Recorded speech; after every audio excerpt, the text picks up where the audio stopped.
The water was higher than it had been in 20 years, swallowing fence posts and uprooted trees as it churned down the valley, with a fury that matched the darkening sky above. Julia Donovan had seen the river angry before, but never like this. Never with such violence that it seemed to want to swallow the world whole. She had been riding along the bank, searching for her father's cattle, when her horse spooked at a crack of thunder, throwing her sideways into the mud. Before she could scramble to her feet, the ground beneath her gave way, and she was tumbling into the cold embrace of the swollen current. The shock of it stole her breath. The river pulled her under immediately, and when she surfaced, gasping and choking, she could barely make out the shapes of trees against the gray sky. Her dress was impossibly heavy, dragging her down like an anchor. She kicked frantically, trying to keep her head above water, but the current was too strong. It spun her like a leaf, slamming her against something hard that sent pain shooting through her shoulder. She cried out, swallowing water, coughing it back up as panic seized her chest. This was how she would die, she thought with sudden clarity, drowned in the same river where she had played as a child, where she had cooled her feet on summer days and skipped stones across the placid surface. The irony of it would have made her laugh if she had any breath left. Then she heard it, cutting through the roar of water and her own terror, a voice, strong and commanding. "Grab the rope!" She turned her head, fighting to see through the water streaming into her eyes. On the bank, maybe 30 feet away, a man sat astride a dark horse. Even through her blurred vision, she could see he was leaning out over the water, spinning a lasso above his head.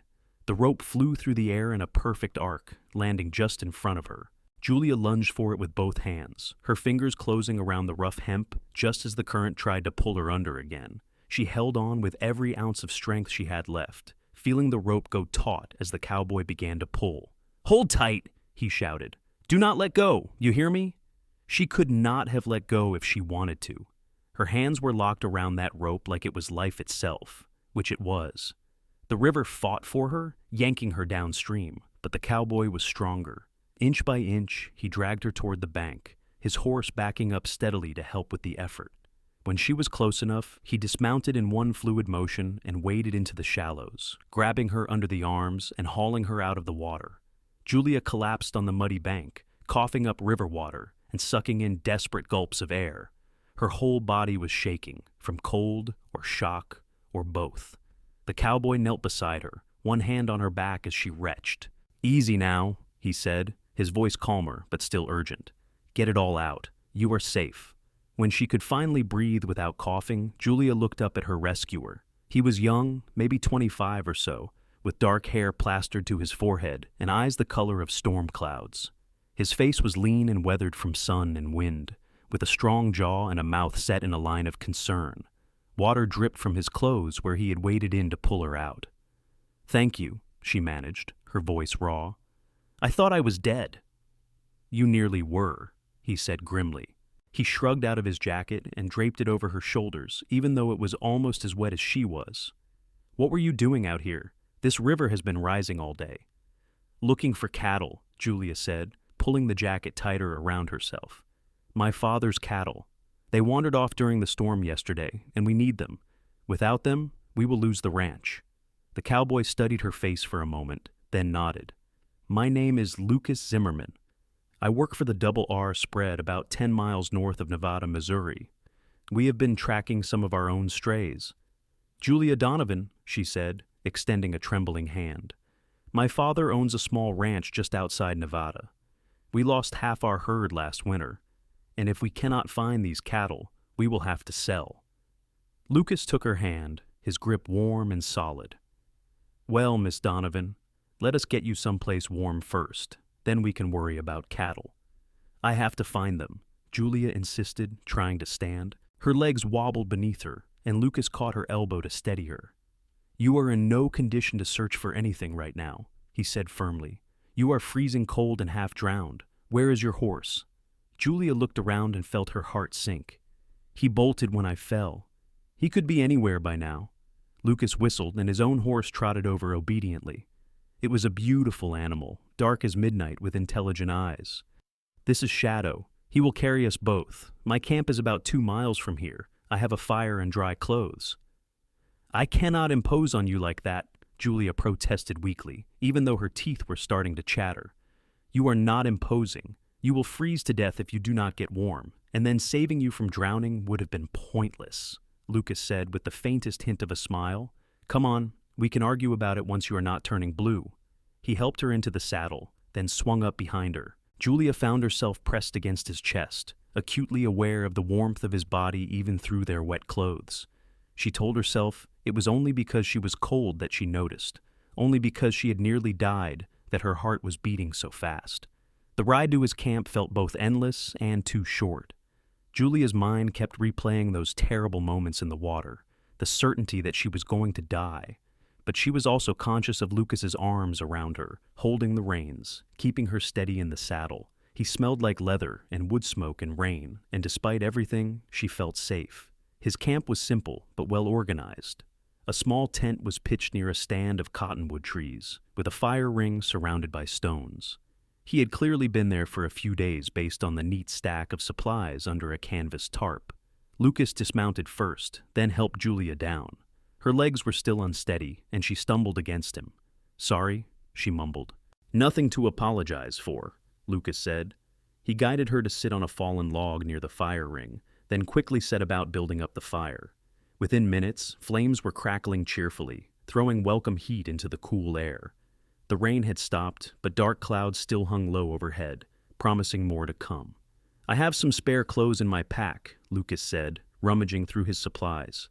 "They will be too big, but at least they are dry. You can change in the tent." He handed her a bundle of clothing, a wool shirt, canvas pants, and thick socks. Julia took them gratefully and ducked into the tent. Her fingers were so cold and stiff that she struggled with the buttons on her dress, but finally managed to peel the sodden fabric away.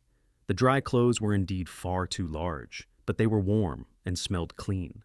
She rolled up the pant legs and shirt sleeves as best she could, then emerged from the tent to find Lucas had changed as well, and was hanging their wet clothes on a rope he had strung between two trees. "Better?" he asked. "Much," Julia admitted, sinking back down on the log and holding her hands out to the fire. "I cannot thank you enough, Mr. Zimmerman. You saved my life." "Call me Lucas," he said, settling on another log across the fire from her.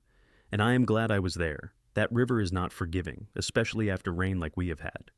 "It came up so fast," Julia said, staring into the flames. "One moment I was on solid ground, and the next I was underwater.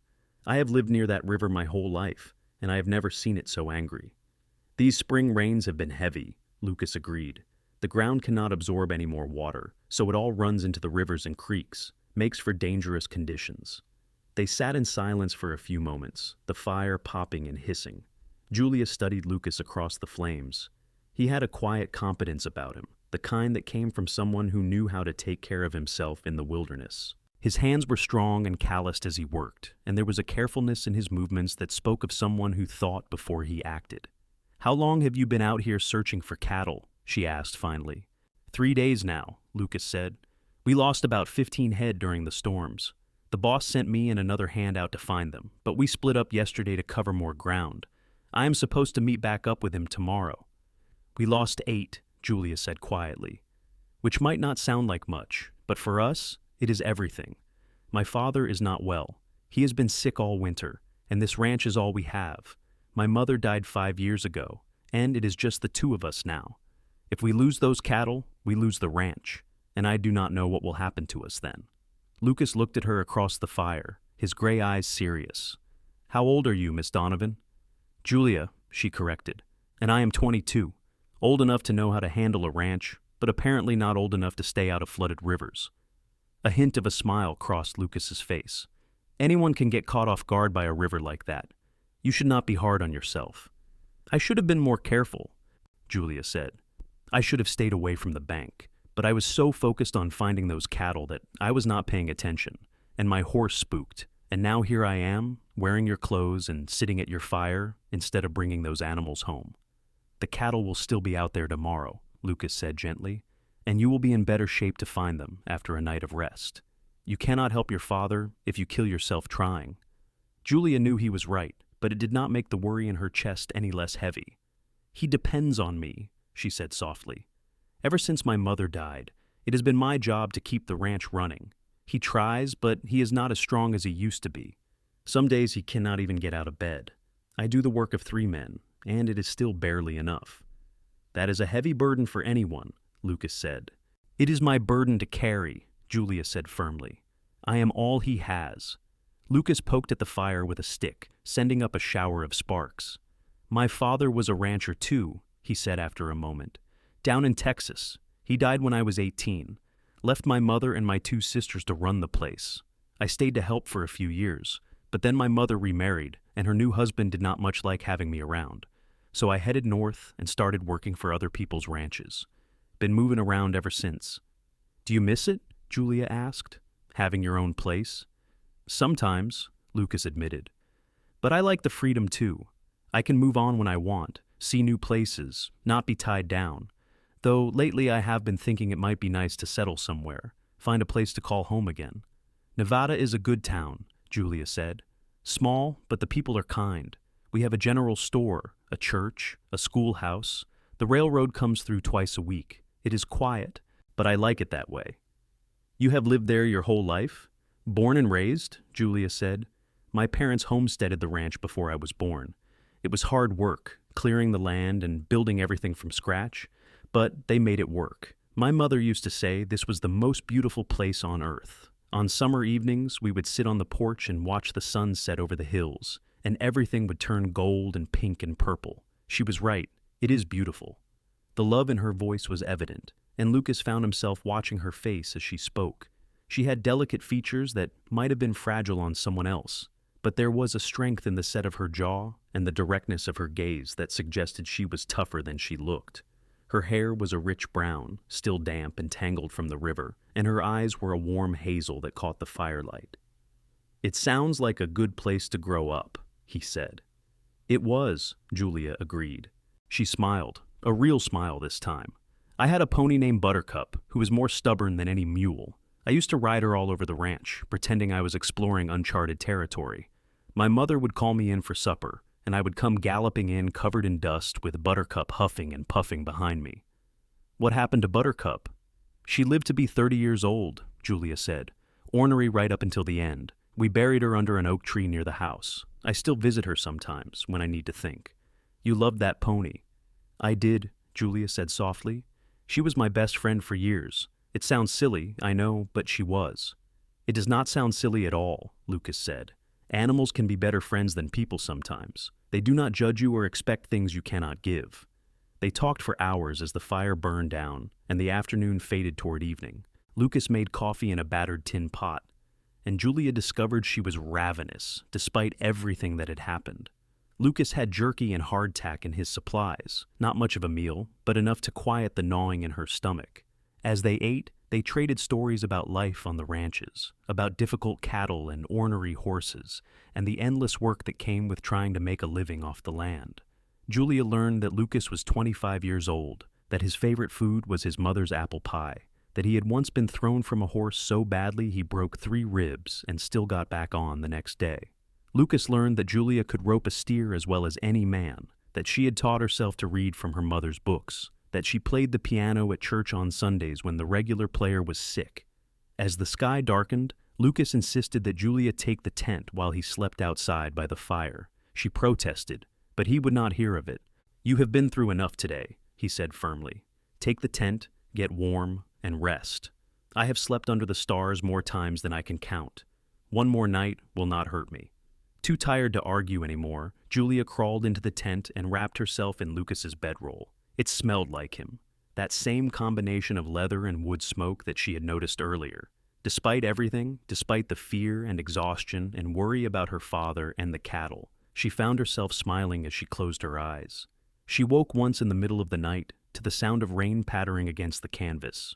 Through the tent opening, she could see Lucas sitting by the fire, which he had sheltered under a makeshift lean-to of branches and canvas. He was staring into the flames, his face thoughtful in the flickering light. Julia watched him for a moment, wondering what he was thinking about, before sleep pulled her back under. Morning came gray and misty. Julia emerged from the tent to find Lucas already up, tending a fresh fire and cooking something in a small pan. "Good morning," he said when he saw her. "I have coffee and some bacon. Not much, but it is hot."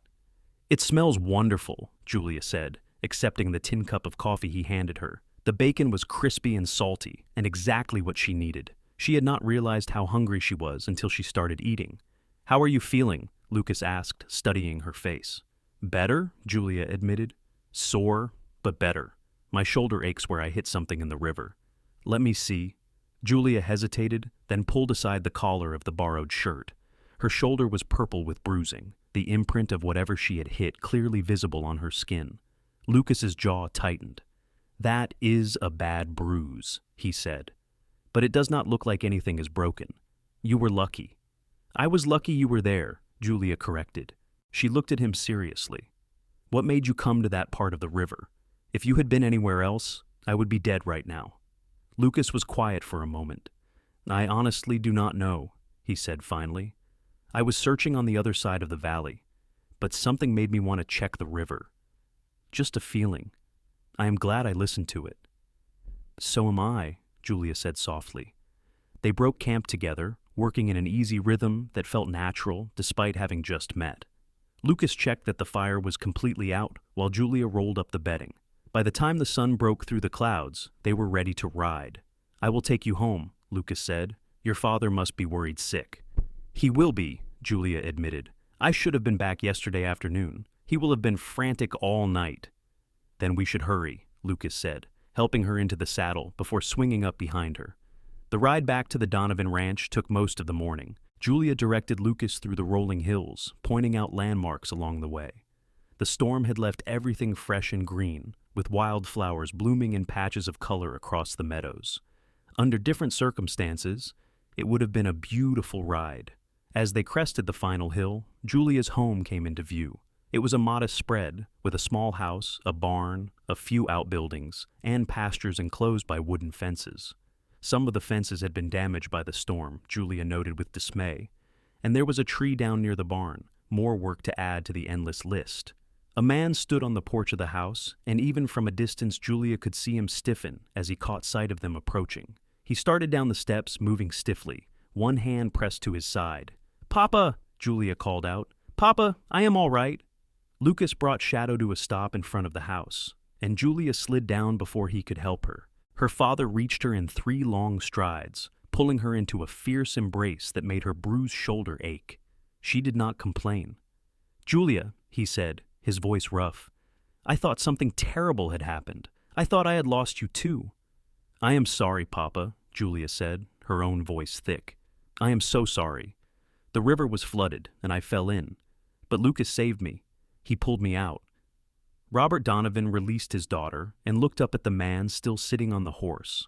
He was a tall man, though illness had stooped his shoulders and hollowed his cheeks.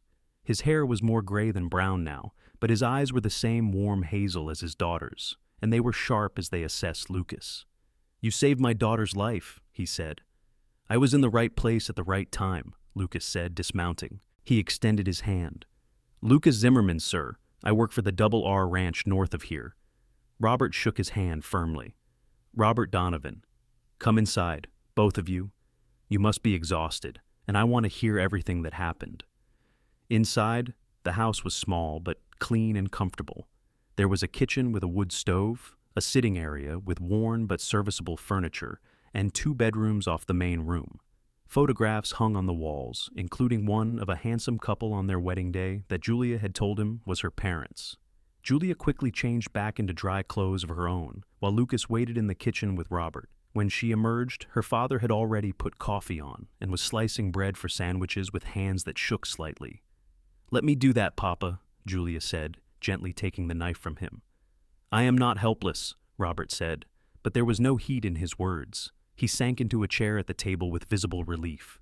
As they ate, Julia told her father everything that had happened, from her horse throwing her, to Lucas pulling her from the river, to spending the night at his camp.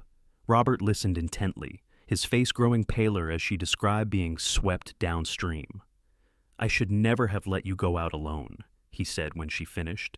"If something had happened to you, Julia, if he had not been there, I do not know what I would have done." "But he was there," Julia said firmly. "And I am fine, Papa. A little bruised, but fine." Robert turned to Lucas.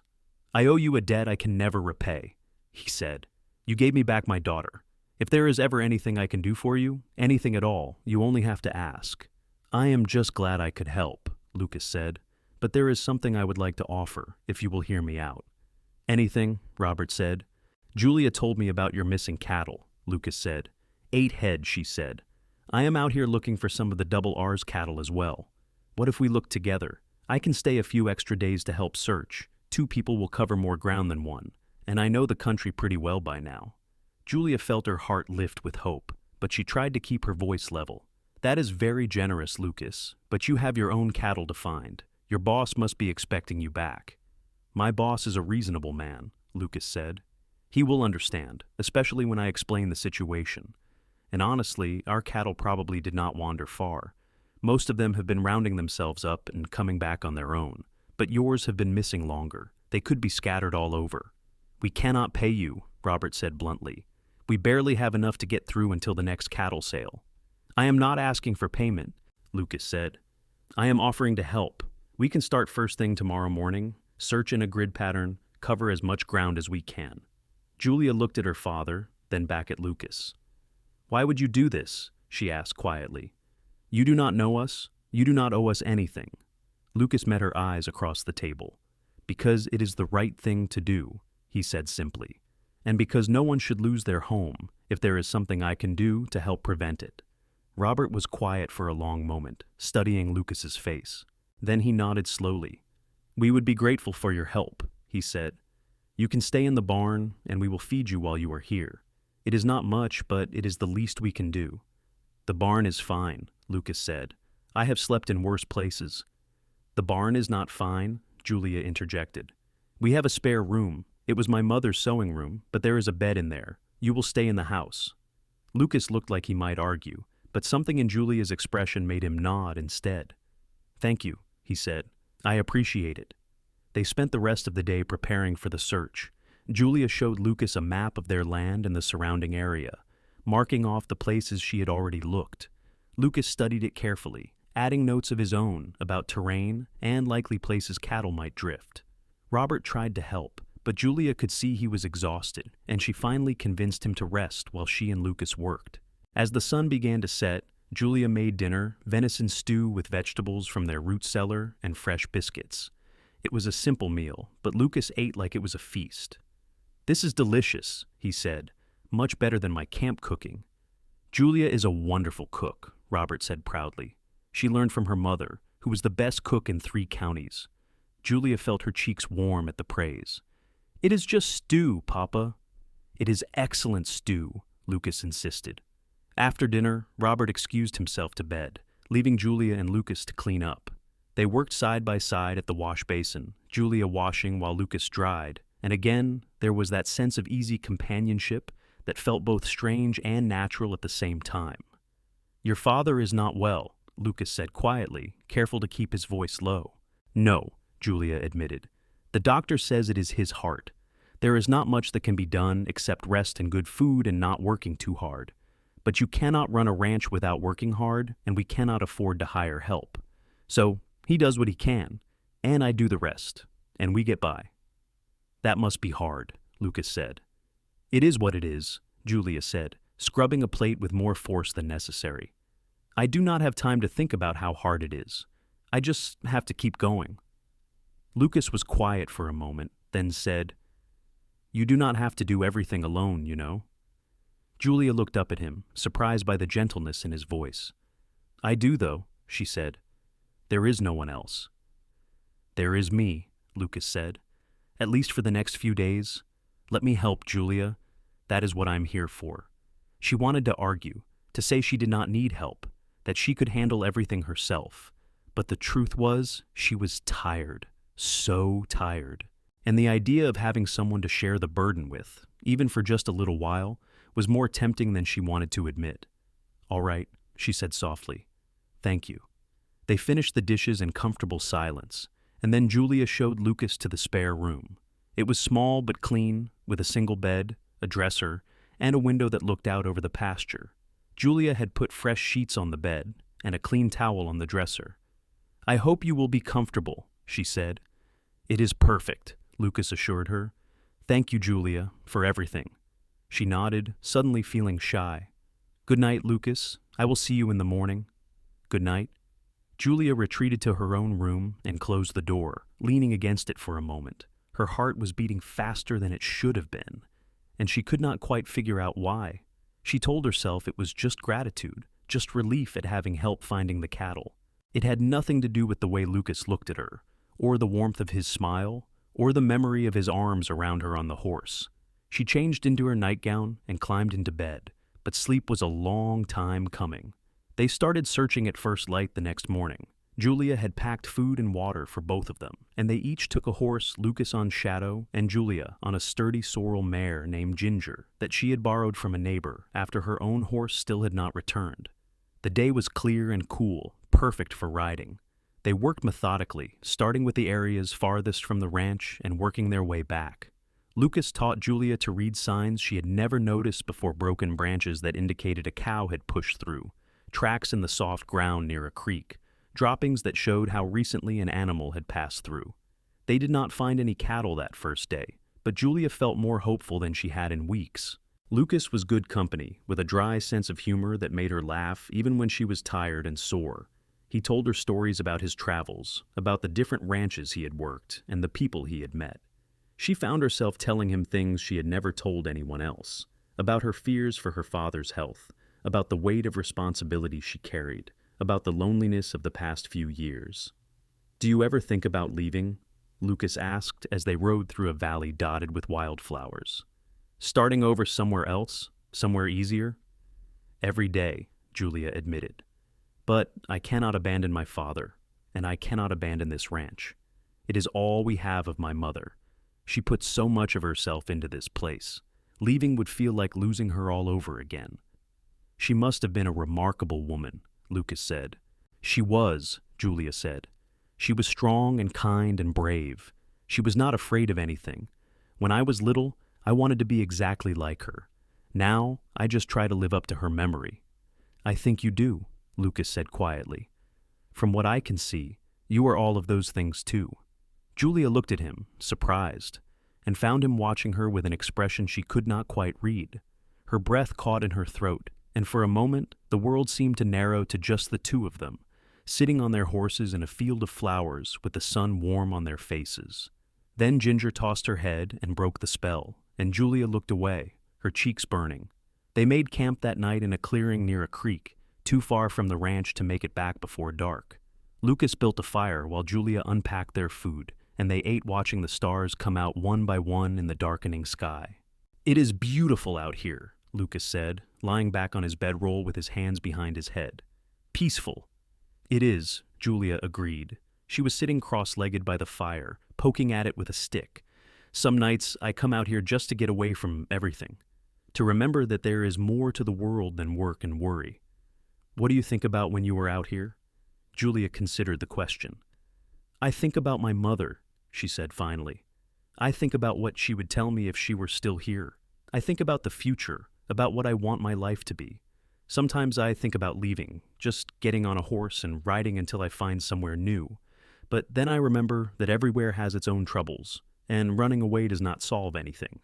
"That is very wise," Lucas said. "Or very cowardly," Julia said with a slight smile. "I have never been able to decide which." "It is not cowardly to stay and fight for what matters to you," Lucas said. "That takes more courage than running ever would." They talked late into the night, about everything and nothing. Lucas told her about his sisters, about the mischief they used to get into as children. Julia told him about learning to ride, about the time she fell off the barn roof, trying to fix a leak and broke her arm. They laughed and argued about silly things like whether coffee or tea was better, whether dogs or cats made better companions. When Julia finally crawled into her bedroll, she felt lighter than she had in months.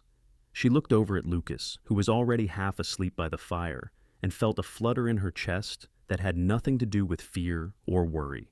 She was falling for him. She knew it even as she tried to deny it. It was foolish and impractical, and probably pointless, because he would leave soon and go back to his own life, but she could not help it. There was something about Lucas that called to her, something beyond gratitude for saving her life. He made her feel seen in a way she had not felt since her mother died. He made her feel like herself again, not just the caretaker of a struggling ranch and a sick father, but a woman with her own hopes and dreams. but she could not tell him that. She could not risk the friendship they were building on feelings he probably did not share, so she pushed the thoughts away and closed her eyes, willing herself to sleep. They found the first of the missing cattle on the third day, a small group of 4 cows and a calf huddled in a canyon about 5 miles from the ranch. Julia could have cried with relief when she saw them. Lucas helped her round them up and drive them back, and they arrived at the ranch just as the sun was setting. Robert met them in the yard, his face lighting up when he saw the cattle. "You found them?" he said. "I cannot believe you found them." "Just 4, Papa," Julia said, dismounting. "We still need to find the other 4. But this is a start," Robert said. "A good start. Come inside, both of you. I made dinner." Over the next week, they found 3 more of the missing cattle. One was dead, caught in a fence and unable to free herself, but the other 2 were healthy and relatively close to home. That still left 1 unaccounted for, but 7 out of 8 was better than Julia had dared to hope. Lucas had also found most of the Double R's missing cattle, driving them back to his ranch in between searching for the Donovan's animals. His boss had sent word that he appreciated the extra time Lucas was taking and that he should stay as long as he was needed. As the days passed, Julia and Lucas fell into a comfortable routine. They would spend the days searching, and the evenings at the ranch, helping Robert with chores and sharing meals. Lucas proved to be handy with repairs, fixing the damaged fences and patching the barn roof where the tree had damaged it. Julia caught herself watching him work more than once, admiring the easy strength in his movements, the concentration on his face. Robert noticed too. Julia saw the speculative looks her father gave them when he thought she was not watching, the way he found reasons to leave them alone together. It would have been embarrassing if it was not also a little bit thrilling. One evening, about 10 days after Lucas had first arrived, Julia was in the kitchen making bread while Lucas chopped wood outside. Through the window, she could see him swing the axe with smooth, practiced motions, his shirt sleeves rolled up to reveal strong forearms. She was so absorbed in watching him that she did not notice her father coming up behind her until he spoke. "He is a good man," Robert said quietly. Julia jumped, nearly dropping the dough she was kneading. "Papa, you startled me." "Sorry," Robert said, but he was smiling. "I said, he is a good man, Lucas." "He is," Julia agreed cautiously, returning to her kneading, with perhaps more force than necessary. "He likes you," Robert continued. "Anyone with eyes can see that." "Papa," Julia said, feeling her face heat. "Please do not." "Do not what? State the obvious?" Robert leaned against the counter, studying his daughter's face. "Julia, when was the last time you thought about something other than this ranch and taking care of me?" "I think about other things," Julia protested weakly. "You do not," Robert said gently. "You have put your whole life on hold to keep this place running. You have given up everything for me. You are my father. I love you. Of course I'm going to take care of you. And I love you too," Robert said. "Which is why I want you to be happy. I see the way you look at him, Julia. I see the way your whole face lights up when he walks into a room. You deserve that happiness." Julia stopped kneading and looked up at her father. "What if he does not feel the same way? What if I am just a job to him, someone who needed help?" "Then he is a fool," Robert said firmly. "But I do not think he is. I think he is just as smitten with you as you are with him. I think he is just waiting to make sure you feel the same way before he says anything." "I cannot ask him to stay," Julia said softly. "He has his own life. He has been nothing but kind to us, and it would not be fair to ask for more than he has already given." "Who said anything about asking him to stay?" Robert said. "Maybe you could go with him." Julia stared at her father in shock. "Papa, I cannot leave you. You need me. I need you to be happy, more than I need you to play nursemaid to a sick old man," Robert said. "And I am not as helpless as you think. I was managing this ranch before you were born, and I can manage it again if I have to. We could hire some help with the money from selling those cattle you found. I would be fine, Julia." "Papa," Julia started, but her voice caught. Robert pulled his daughter into a hug. "I know you are scared," he said. "I know you have been scared ever since your mother died. But you cannot let fear keep you from living, sweetheart. Your mother would be the first one to tell you that." Julia hugged him back, feeling tears prick at her eyes. "I do not know if he even wants me to go with him," she whispered. "What if I am reading this all wrong?" "Then you find out," Robert said. "You talk to him. You tell him how you feel. The worst that can happen is he says no, and then you know. But Julia, what if he says yes? Do not miss out on that possibility because you are too afraid to try. Julia pulled back and wiped at her eyes. When did you get so wise? I have always been wise, Robert said with a smile. You just have not been listening. That night, after dinner, Lucas asked Julia if she wanted to take a walk. Her heart started pounding the moment he said it, and she had to take a breath to steady herself before she could answer. I would like that, she said. They walked out past the barn, following a path that led to a small rise overlooking the ranch. The sun was setting, painting the sky in shades of orange and pink and purple. Just like Julia's mother used to describe, they stood side by side, watching the colors deepen and shift. Your mother was right, Lucas said finally. This is beautiful. It is, Julia agreed. She took a breath, trying to summon the courage her father had talked about. Lucas, can I ask you something? Anything. What happens when we find the last cow? The words came out softer than she had intended. What happens when you leave? Lucas turned to look at her, and there was something in his eyes that made her breath catch. I have been thinking about that, he said quietly. I have been thinking about it a lot, actually. And I do not want to leave, he said. Not if it means leaving you. Julia felt like all the air had left her lungs. What are you saying? Lucas reached out and took her hand, his fingers warm and strong around hers. I am saying that I have spent the last 2 weeks trying to convince myself that what I feel for you is just gratitude or friendship or anything other than what it actually is. But I cannot do it anymore, Julia. I am falling in love with you. I think I started falling the moment I pulled you out of that river, and every day since has just made it worse. Worse? Julia asked with a shaky laugh. Worse, Lucas confirmed, smiling. Because I know you probably do not feel the same way, and I know I should not be saying any of this when I am just a drifter with nothing to offer you, but I cannot keep pretending I do not feel it. So there it is. I am in love with you, Julia Donovan, and I do not know what to do about it. Julia felt tears slide down her cheeks, but she was smiling so hard it hurt. You could start by kissing me, she said. Lucas stared at her for a moment, as if he could not quite believe what he had heard.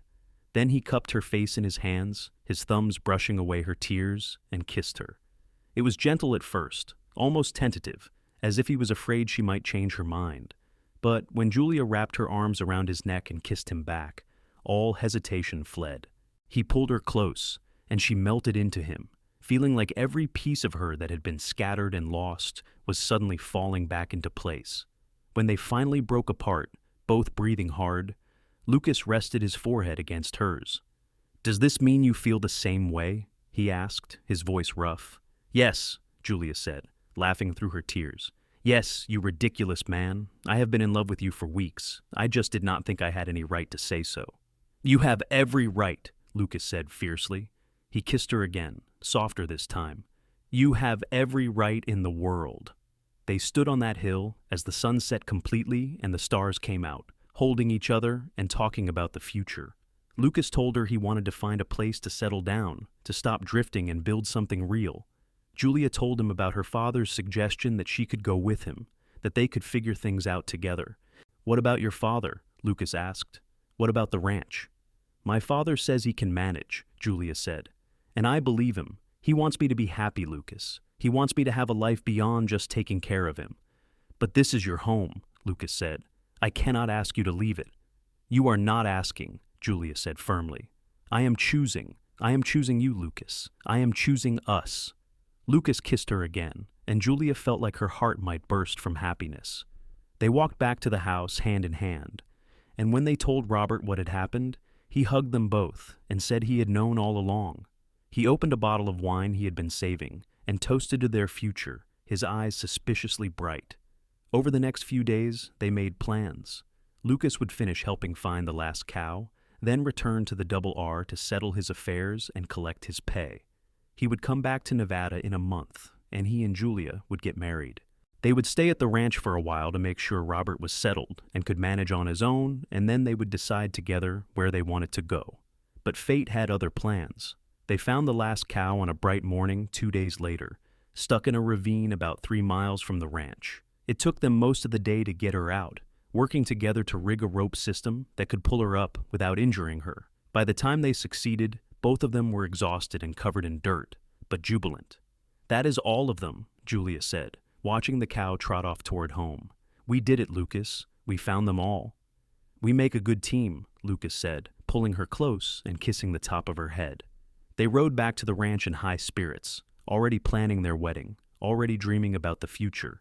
But when they arrived, they found Robert sitting on the porch, a letter in his hands and a strange expression on his face. "Papa," Julia said, dismounting quickly. "What is wrong? What happened?" Robert looked up at them, and there were tears in his eyes. "It is from my brother," he said, "from Chicago. He says he has been trying to reach me for weeks." "You have a brother?" Julia said, shocked. "You never told me you had a brother." "We had a falling out years ago, before you were born," Robert said. "I have not spoken to him in over 20 years, but he says he is sick, Julia. He is dying, and he wants to make amends before it is too late. He is asking me to come to Chicago." Julia sat down heavily on the porch step. "When?" "As soon as possible," Robert said. "He does not know how much time he has left." "Then you have to go," Julia said immediately. "Of course you have to go, Papa. He is family." "I cannot travel alone," Robert said. "Not in my condition. And I cannot ask you to come with me, not when you and Lucas have just found each other." "He is not asking," Lucas said, speaking for the first time. He sat down on Julia's other side, taking her hand. "We will all go together. I will come with you, help take care of Robert, and we can get married in Chicago if we need to." Julia looked at him, her eyes wide. "Lucas, you cannot. You need to go back to the Double R. You need your job." "I need you more than I need a job," Lucas said firmly. "And your father needs you. So we go to Chicago, we see his brother, and we figure everything else out after. Together." Julia felt tears spill down her cheeks again, but she was smiling. She leaned over and kissed him, not caring that her father was right there watching. "I love you," she whispered against his lips. "I love you too," Lucas said. They left for Chicago 2 weeks later. Lucas had sent word to the Double R explaining the situation, and his boss had responded with understanding and a recommendation letter in case Lucas needed to find work in the city. They packed up what they could carry, arranged for a neighbor to watch the ranch and the cattle, and bought train tickets for the 3 of them. The journey took several days, the train clattering across prairie and farmland, through small towns and big cities. Julia had never been farther from Nevada than the next county over, and she spent hours pressed against the window, watching the world roll by. Lucas sat beside her, pointing out interesting sights, telling her stories about the places they passed through. Robert seemed to improve with every mile that took them away from the ranch. The worry and stress that had been weighing him down lifted, and he started to look more like his old self. He and Lucas played cards in the dining car, and he told stories about Julia as a child that made her blush and Lucas laugh. Chicago was overwhelming. The noise, the crowds, the buildings that seemed to stretch up to the sky. It was all so much more than Julia had imagined. She clung to Lucas's hand as they made their way through the train station, trying not to get separated in the press of people. Robert's brother, Thomas, lived in a modest house in a quiet neighborhood. He was older than Robert, with the same hazel eyes but hair that had gone completely white. He was painfully thin, his skin with the translucent quality that came from serious illness. But his face lit up when he saw his brother at the door. "Robert," he said, his voice hoarse, "you came. I did not think you would come." "Of course I came," Robert said, stepping forward to embrace his brother carefully. "We are family, Thomas. Nothing changes that." Thomas wept openly, clinging to Robert, and Julia felt her own eyes sting with sympathetic tears. Whatever had come between the brothers all those years ago, it was clear they both regretted it now. Thomas welcomed them into his home, insisting they stay with him. He had a housekeeper, a kind woman named Mrs. Chen, who cooked and cleaned and helped care for him. She made up rooms for all of them and fed them a hot meal that tasted exotic and wonderful after days of train food. Over the following weeks, the brothers talked for hours, healing old wounds and sharing memories. Julia learned about her father's childhood, about the parents she had never met, about the fight that had torn the brothers apart, something to do with money and a woman and pride, the usual things that broke families. But none of it seemed important now, with Thomas so clearly near the end of his life. Lucas found work at a stockyard on the edge of the city, using his skills with cattle and horses to earn money for their keep. It was hard work in difficult conditions, but he came home every night to Julia, and that made it worthwhile. They took walks through the city in the evenings, exploring the streets and parks, marveling at the electric lights and the trolley cars and all the wonders of urban life. One evening, Lucas took Julia to a small jewelry store, tucked between a bakery and a bookshop. The owner was an elderly man with kind eyes and careful hands, and he helped Lucas pick out a simple gold ring with a small diamond set in it. "It is not much," Lucas said as they left the shop, the ring safely in his pocket. "I wish I could give you something grander." "It is perfect," Julia said, kissing his cheek. "You are perfect." They were married in a small church near Thomas's house on a sunny afternoon in October. Robert walked Julia down the aisle, his steps steady for the first time in months. Thomas was there, looking frail but happy, with Mrs. Chen supporting him. The ceremony was simple and short, but when Lucas slipped that gold ring onto Julia's finger and kissed her as her husband for the first time, she felt like the richest woman in the world. Thomas died 3 weeks later, peacefully in his sleep with Robert holding his hand. They buried him in a cemetery on the outskirts of the city, and Robert read a passage from the Bible about forgiveness and grace. After the funeral, Thomas's lawyer read his will. To everyone's surprise, Thomas had left his entire estate to Robert the house, his savings, everything. "He wanted you to have it," the lawyer explained. "He said in his letter to me that it was his way of making amends for the years you lost." It was more money than Robert had ever seen in his life, enough to secure his future and Julia's as well. They could keep the ranch, hire help, make improvements, or they could sell it and start fresh somewhere new. The possibilities were dizzying. "What do you want to do, Papa?" Julia asked that evening as they sat in Thomas's, Robert's now parlor. Robert was quiet for a long time, staring into the fire. Finally, he said, "I think I want to stay here, in Chicago. I know that probably sounds crazy, but I feel better here than I have in years. I think the change has been good for me, and I think starting over somewhere new, somewhere without all the memories of your mother, might be exactly what I need." "Are you sure?" Julia asked. "The ranch has been our home for so long." "It was your mother's dream," Robert said gently. "And it was a good dream while she was alive. But she is gone, sweetheart, and I think it is time for me to find a new dream. What about you? What do you and Lucas want?" Julia looked at her husband, who was sitting beside her on the sofa. They had talked about this possibility late at night when they could not sleep. "I think we want to go back," she said slowly, "to Nevada, not to the ranch necessarily, but to that part of the country. It is home for me in a way that the city never will be." "Then that is what you should do," Robert said. "Sell the ranch if you want, or keep it and hire someone to manage it. Use some of Thomas's money to buy your own place, somewhere you and Lucas can build something together." "But what about you?" Julia asked. "I cannot just leave you here alone." "I will not be alone," Robert said. "Mrs. Chen has agreed to stay on as my housekeeper, and I have already made friends with some of Thomas's neighbors.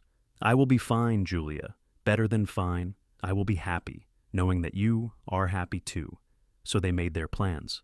Robert would stay in Chicago, and Julia and Lucas would return to Missouri. They would sell the Donovan ranch to their neighbor, who had always wanted to expand his land.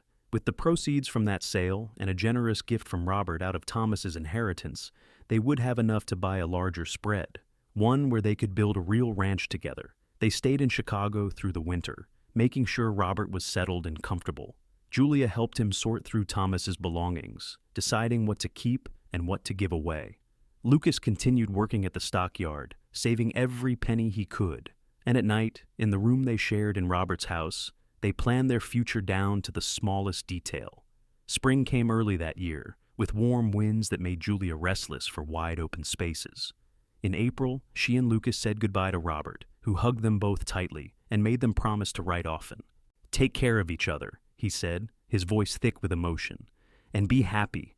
That is all I want for you."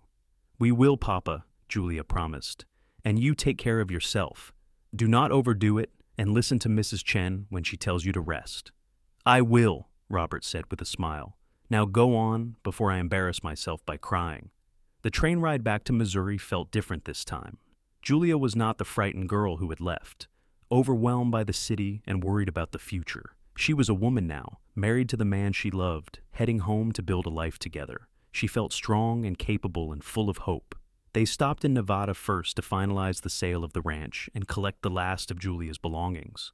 Her childhood home looked smaller than she remembered, but also more dear. She walked through the rooms one last time, remembering her mother at the stove, her father reading in his chair, herself as a little girl playing with Buttercup in the yard. "Are you all right?" Lucas asked, finding her in her old bedroom.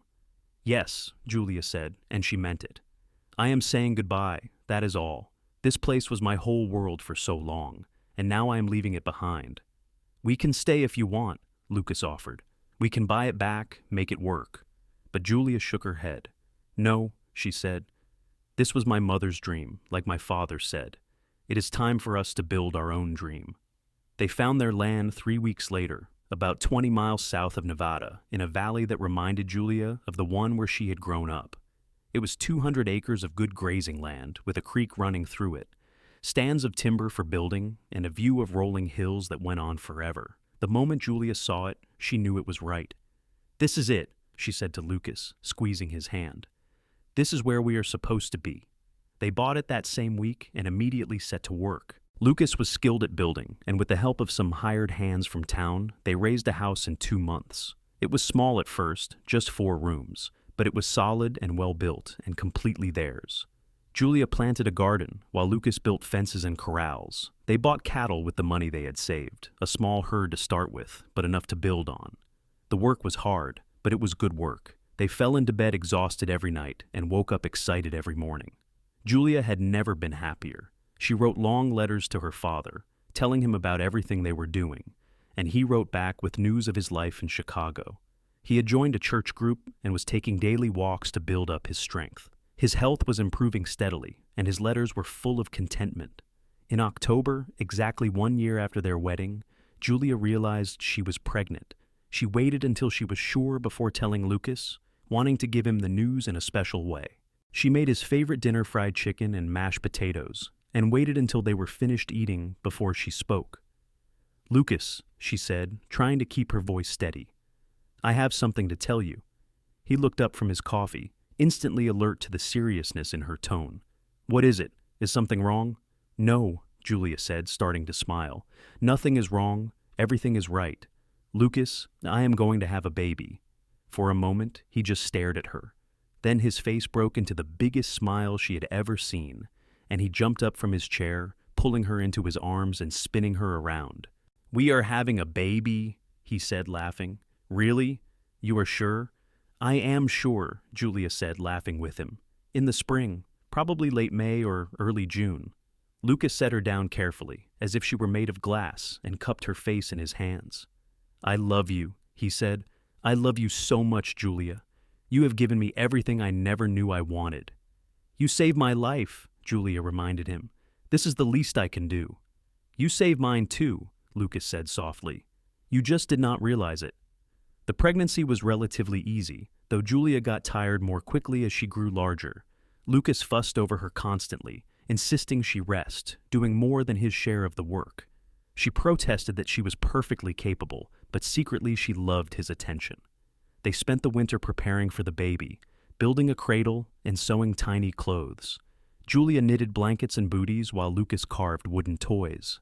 They argued cheerfully about names, Julia insisting on traditional family names, while Lucas wanted something more unusual.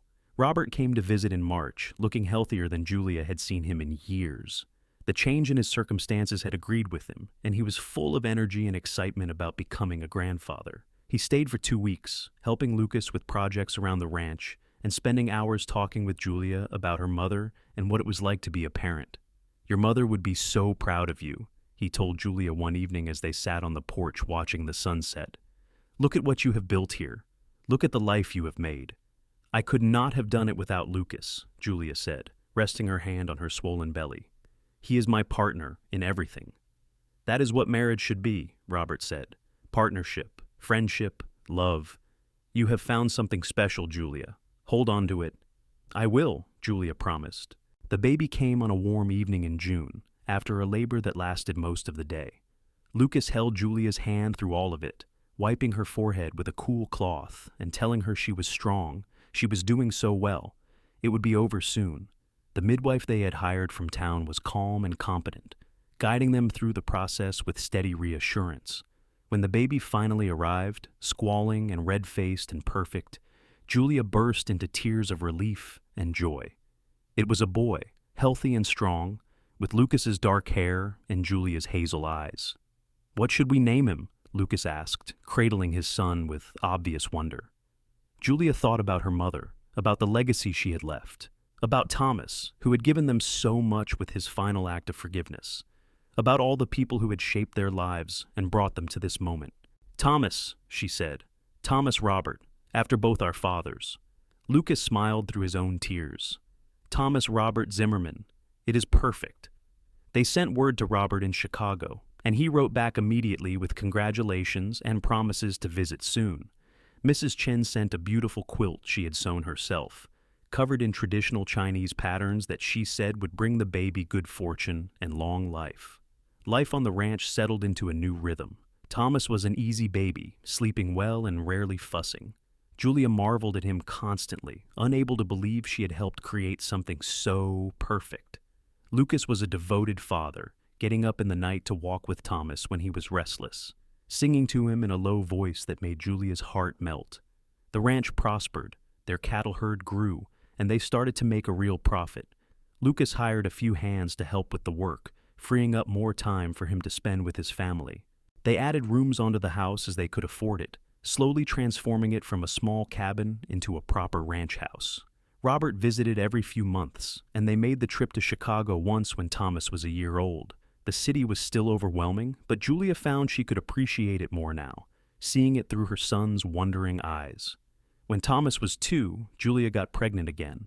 This time she knew the signs immediately, and she told Lucas right away. He was just as excited as the first time, already planning how to expand the house to fit another child. "Do you want a brother or sister for Thomas?" Julia asked her son, who was sitting on her lap, playing with a wooden horse Lucas had carved. "Horse," Thomas said decisively, and both his parents laughed. "Maybe someday," Lucas said, ruffling his son's hair. "For now, how about a sibling?" The second baby was a girl, born on a snowy day in February.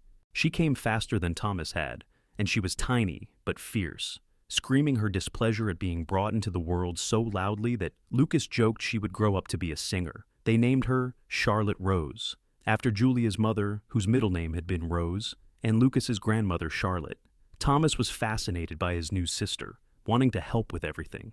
Julia had to watch him carefully to make sure he did not try to pick her up on his own, but his gentleness with her was endearing. He would sit beside her cradle for hours, singing nonsense songs and telling her stories only he understood. The years passed in a blur of hard work and simple joys. They added more cattle, then some horses that Lucas trained and sold for a good profit. The ranch became known throughout the county for its quality stock and fair dealing. Lucas's reputation as an honest man and skilled rancher spread, and soon they had more business than they could handle. Julia threw herself into ranch life and motherhood with equal passion. She managed the household, kept the books for the ranch, and still found time to be involved in the community.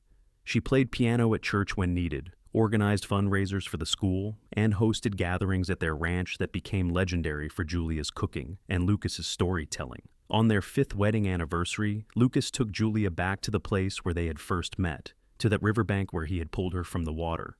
The river was calm now, flowing peacefully within its banks, nothing like the raging torrent it had been that spring day. "Do you remember?" Lucas asked, putting his arm around her as they stood looking at the water. "How could I forget?" Julia said, leaning into him. "You saved my life that day." "We saved each other," Lucas said. "I was drifting before I met you, Julia. I had no direction, no purpose. You gave me a reason to stay in one place. You gave me a home. You gave me hope," Julia said softly.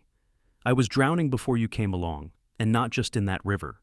I was drowning in responsibility and fear and loneliness. You pulled me out of all of that."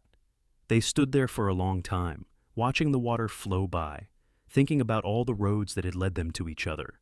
So much had changed in 5 years, and yet the core of it, their love for each other, remained constant and strong. When Thomas was 6 and Charlotte was 3, Robert had a heart attack. He survived, but it was a warning. Julia made the trip to Chicago immediately, bringing the children with her. She stayed for 2 weeks, making sure he was all right and had everything he needed. "I am not ready to go yet," Robert told her as she prepared to leave. "I want to see Thomas and Charlotte grow up. I want to watch you and Lucas build your empire." "It is hardly an empire, Papa," Julia said with a laugh. "It is to me," Robert said seriously. "You have created something lasting, something that will outlive all of us. That is no small thing, Julia." Robert lived another 3 years, passing away peacefully in his sleep just after Charlotte's 6th birthday. Julia grieved for him, but she also felt grateful. He had lived to see her happy and settled. He had known his grandchildren, he had made peace with his brother, and found contentment in his final years. It was a good death, as much as any death could be good. They buried him in Chicago next to Thomas, and then Julia and Lucas brought the children home to Missouri. Life continued, the way it always does, with work and school, and the changing seasons marking the passage of time. Thomas grew into a serious, thoughtful boy who loved working with the animals. Charlotte was bright and talkative, always asking questions and dreaming up elaborate games. They added a 3rd child, another boy they named Henry Marcus, and then a final daughter, Sarah Louise. The ranch continued to grow and prosper. They bought more land, built better buildings, invested in improved breeding stock. Lucas became something of a legend in the area, known for his fairness, his skill with horses, and his devotion to his family. Julia was respected as a savvy businesswoman and a pillar of the community. On their 20th wedding anniversary, Lucas surprised Julia with a trip. They left the children with a trusted foreman and his wife, and rode out to a spot Lucas had discovered high in the hills overlooking their land. He had built a small cabin there over the course of several months, working on it whenever he could steal away.